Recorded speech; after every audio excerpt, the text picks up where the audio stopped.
Você está satisfeito com o seu plano de saúde? Está atendendo às suas necessidades? Vem aí a possibilidade de você trocar, hein? Sair do que você está e ir para um outro que ofereça mais vantagens. Mas tem umas nuances importantes e nós chamamos para explicar tudo isso a doutora Natália Calil, que está hoje aqui com a gente, é especialista e vai dar umas dicas importantes. Eu agradeço sua vinda. Muito obrigada. E já começo querendo saber, é dia 3 de junho, né, que começa essa nova portabilidade? Na verdade, assim, já existe, né, uma possibilidade de portabilidade sem a necessidade de carências, né, mas ela ainda não estava tão regulamentada para quem tinha os planos empresariais, né, que você está numa fábrica e costuma ter esses planos coletivos empresariais. Quando saía desse plano, muitas vezes as operadoras elas cobravam a carência como se você estivesse contratando um plano novo. Né? E agora, com essa mudança da legislação, eles vão poder sair dos planos coletivos, né, e ingressar em outro tipo de plano. Pode ser um plano individual, que é aquele plano que você não tem associação com nenhuma instituição, né, nenhuma empresa, sem ter essa cobrança das carências. Eu ouvi dizer, por exemplo, que o aposentado, quando ele se aposenta, ele se desvincula. Isso. Mas ele pode manter o plano? Pode. Existem regras para isso. Com né? regras especiais. Isso. Naturalmente que ele vai ter que pagar o plano cheio, né? Tem porque que o patrão pagar. já não está Isso. mais. Exatamente. Mas Como que os benefícios são mantidos. São totalmente mantidos. Totalmente. Como é que funciona para a questão do aposentado? Se ele já contribuía há 10 anos ou mais, não necessariamente precisa ser para o mesmo plano. Então, é bom a gente ressaltar isso. Mas ele pode estar dentro de uma empresa, vamos pensar numa pessoa aí que trabalha em fábrica, e essa fábrica, ela às vezes corta com um plano e ela se associa a outro, mas aquele empregado, ele está ali, se manteve por mais de 10 anos. Então, ele pode, ao se aposentar, ele manter por tempo indeterminado. Quanto ele quiser, ele vai ficar no plano.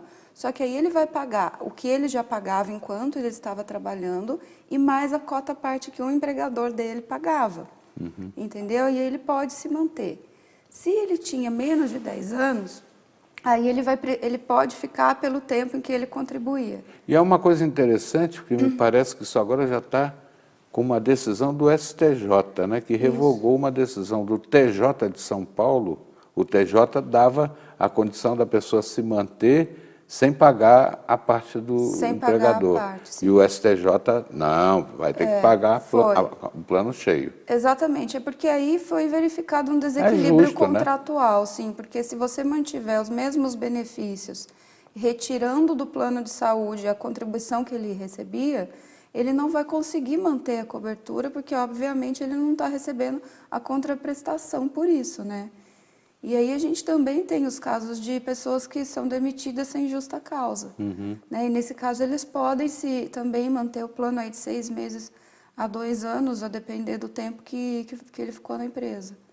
Quem está em benefício também, né? Por conta... Sim, Esse daí tem... Ele tem até direito a terminar permanecer, não pode ser excluído do plano enquanto ele estiver gozando de algum benefício. Doutora Natália, os usuários reclamam da qualidade dos planos de saúde. Será que com essas regras novas isso vai ser melhor apurado? Porque a Anvisa pode fiscalizar, né?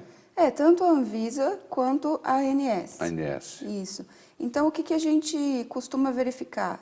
Em casos de planos de saúde que estão cometendo muitas irregularidades, eles ingressam no plano e suspendem a comercialização, até que a empresa se regularize e comece a prestar um serviço de maior qualidade. Então, isso vai depender do quê? Da reclamação dos próprios usuários, né? Deles começarem a demonstrar que eles não estão recebendo um atendimento satisfatório. O que a doutora está falando é importantíssimo, porque você vê de vez em quando aí anunciar nos grandes noticiários, né, que a Agência Nacional de Saúde proibiu vender plano e tal. As pessoas assustam, pensam que é alguma coisa do outro mundo, mas é, às vezes, uma irregularidade banal que precisa ser superada e, uma vez superada, retorna. Retorna. Então, a gente tem casos de prestadoras aí, operadoras, que ficam um tempo sem poder comercializar. Quem já está ali, ele vai continuar recebendo todos os benefícios. Então, se eu estou dentro de uma operadora e por algum motivo eu vou ouvir no noticiário que foi suspendido os planos, as pessoas têm que entender que é para novas adesões, né? Quem já está ali, ele vai ter que se manter ativo com todos os benefícios, né? E num caso raro da gente pensar numa operadora que para de comercializar de vez, ela quer fechar as portas, ela precisa passar a carteira dela inteira para uma outra operadora, que vai garantir todos os benefícios também. Então, o medo das pessoas de não receberem a cobertura mais, ele não existe, na verdade, porque a operadora ela vai precisar manter. Ela tem que cumprir o contrato dela e vai ser fiscalizada pela ANS. A gente recebe aqui muitas reclamações de usuários de planos que reclamam: eu tenho dificuldade de marcar consulta com um especialista, o plano não está oferecendo um volume grande de pessoas, grandes opções para a gente fazer. Aí é possível que o usuário procure o profissional da confiança dele e depois repasse o valor cobrado para ter o reembolso? Sim, é possível. A gente sempre indica o seguinte, tá? Se a pessoa está tentando um especialista, eu preciso de um cardiologista. A primeira coisa, quando ela adere a um plano novo, é sempre bom ela imprimir o caderninho ali com os especialistas e com os hospitais que esse plano oferece. Porque existe muita possibilidade do plano, durante o tempo, ele começar a retirar profissionais. Só que ele tem que retirar o profissional e colocar um outro profissional ali da mesma especialidade, na mesma região, e muitas vezes isso não acontece. Então, quando eu vou procurar, eu estou acostumada com tal cardiologista, ele saiu, ou não tem mais ninguém dentro da minha região, ele pode exigir isso do plano, inclusive. Então, eu começo a ligar, não encontro ninguém mais está atendendo o plano. Aí tem um cardiologista só para a minha cidade, então eu vou ter consulta daqui 90 dias, isso não pode acontecer. Ele liga para o plano e exige que o plano marque um especialista para ele. Tá? E se o plano não marcar, ele pode consultar um especialista e pedir o reembolso. Obviamente, acaba que o plano por si ele não vai reembolsar, mas ele precisa fazer o pedido para que ele tenha negativo e ele possa cobrar judicialmente. E na justiça isso pode ser reivindicado no juizado, tem que ser na justiça comum, efetivamente? Quando são casos simples, de um reembolso, sim, pode ir para o juizado. Até o valor da alçada, naturalmente, né? Até o valor da alçada, e se a gente não precisar de perícia, tá? Porque existem casos que vai precisar, se a gente estiver tratando de coisas mais complexas, como reajustes, e com base em sinistralidade, por exemplo, então a gente vai precisar usar perito. Nesse caso, o juizado ele não vai cobrir porque não tem a possibilidade. Aí vai precisar ser justiça comum. Você não pode reivindicar perícia no juizado, Exatamente. tem que ser na justiça comum. Um outro detalhe também que nós temos observado aqui, porque muita gente liga, né, reclamando, pedindo ajuda, né?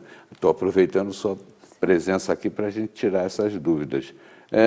Voltando aí à questão do aposentado, o empregado, ao ser demitido sem justa causa, ou se aposentando, até quando ele pode reivindicar o seu direito de permanecer no plano de saúde? Isso vale também para os dependentes? Vale também para os dependentes, sim. Assim que ele sai da empresa, ele tem que afirmar a opção dele de se manter no plano. Ele tem que falar, olha, eu quero continuar utilizando o plano. Vamos explicar, então, detalhadamente isso? Sim. Na volta da entrevista, nós vamos aqui ao intervalo. A doutora Natália Calil, advogada, especialista, está nos falando hoje sobre o plano de saúde e as modificações que vão acontecer na portabilidade a partir de 3 de junho e dando dicas importantes de como você deve fazer para sair de alguma outra ciranda montada aí nessa história. Já voltamos.